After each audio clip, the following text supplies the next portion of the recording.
आरक्षणाची लढाई जिंकल्याचं मनोज जरांगेंनी मुंबईतच जाहीर केलं होतं आणि आता काही दिवस उपचार घेतल्यानंतर मनोज जरांगे अंतरवालीत परतले। खरं तर दिवाळीला बराच अवकाश आहे, मात्र सध्या अंतरवालीतलं वातावरण दिवाळीपेक्षा कमी नाही, कारण मनोज जरांगेंच्या लढ्याला मिळालेलं यश। मनोज जरांगेंचं अंतरवालीत आणि नारायणगडावर जोरदार स्वागत करण्यात आलं।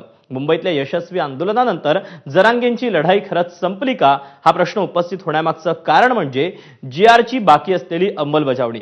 या सगळ्या घडामोडींचा सविस्तर आढावा घेणारा हा रिपोर्ट पाहूया।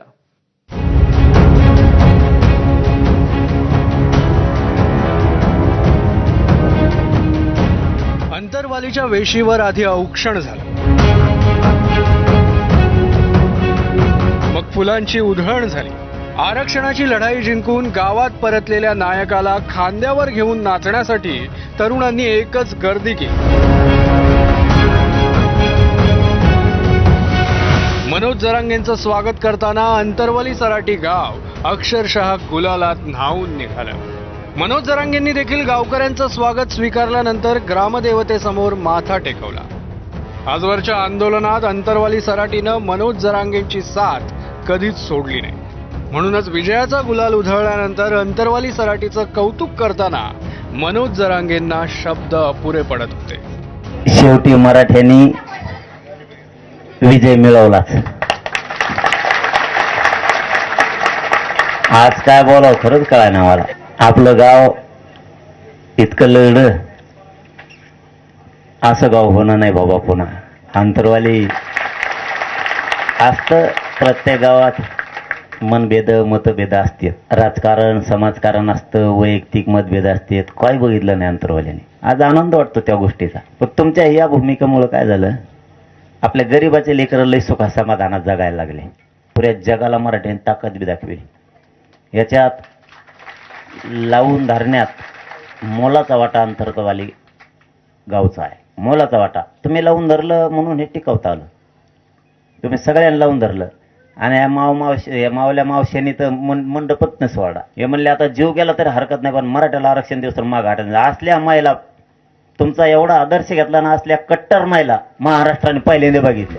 मुंबईतील आंदोलन संपल्यानंतर मनोज जरांगेंवर संभाजीनगरमधील गॅलेक्सी रुग्णालयात उपचार सुरू होते।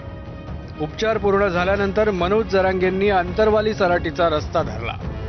वाटेत मनोज जरांगेंनी एबीपी माझाशी मनमोकळा संवादही साधला। जर कडं एखाद्या शब्दात मागा पुढे झालंच, ती सुधारित जीआर काढायला तयार आहेत म्हणून म्हणतो। नाही काढला तर पुन्हा नाही नाही, असं मुंबई जायची गरज काय, गावातच येऊन देत नाही एका बी राज्यात। पुन्हा मुंबईला जा। अरे जायची गरज नाही, गावातच येऊन देत नाहीत आम्ही त्यांना। जर तुम्हाला सरकारने फसवलं तर तुमची भूमिका काय? गावात यायचंच नाही, आमच्या तालुक्यात आमच्या गावात यायचंच नाही, राज्यभर ते अजिबात गरज यायचं पडल्यास पुन्हा मुंबई नाहीच, गरजच नाही। घेतलं छाताडावर बसून घेतलं, ते झालेलंच आहे। नाही नाही, आता उपोषण नाही, मग गाव बंद यांना आता उपोषण कुठलंही करणार नाही नाही, आता नाही, आता मग आता बस झालं। गुढीनी याला गुढीनं नसल जमत, त्याला नाविलाज आमचा। मग जसा शब्द जशी भाषा तसं उत्तर। आता लोकांचं एवढंच म्हणणं आहे, आता तुम्ही आहेत तसे राहा, फक्त आम्ही रस्त्यावर तुम्ही लढा म्हणले का लढतो। अंतरवालीकरांकडून स्वागत स्वीकारल्यानंतर मनोज जरांगेंनी नारायणगडाचा रस्ता धरला। तिथे देखील जरांगेंचं जल्लोषात स्वागत करण्यात आलं।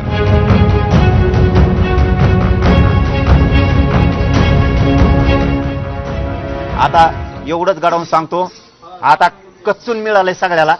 हा, आता उगाच टेन्शन घेऊ नका आणि मला एक महिनाभर आराम करून द्या थोडा। आपण सगळेजण मिळून, हा ना, मग ते सांगतो ना, आता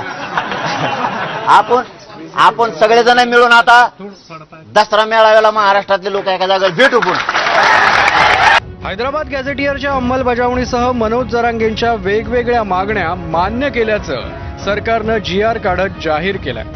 असं असलं तरी मनोज जरांगेंची लढाई अजून संपलेली नाही, कारण जीआरची अंमलबजावणी होऊन मराठ्यांच्या हातात कुणबी प्रमाणपत्र मिळणं अजून बाकी आहे। कृष्णा केंडे, एबीपी माझा, अंतरवाली सराटी, जालना।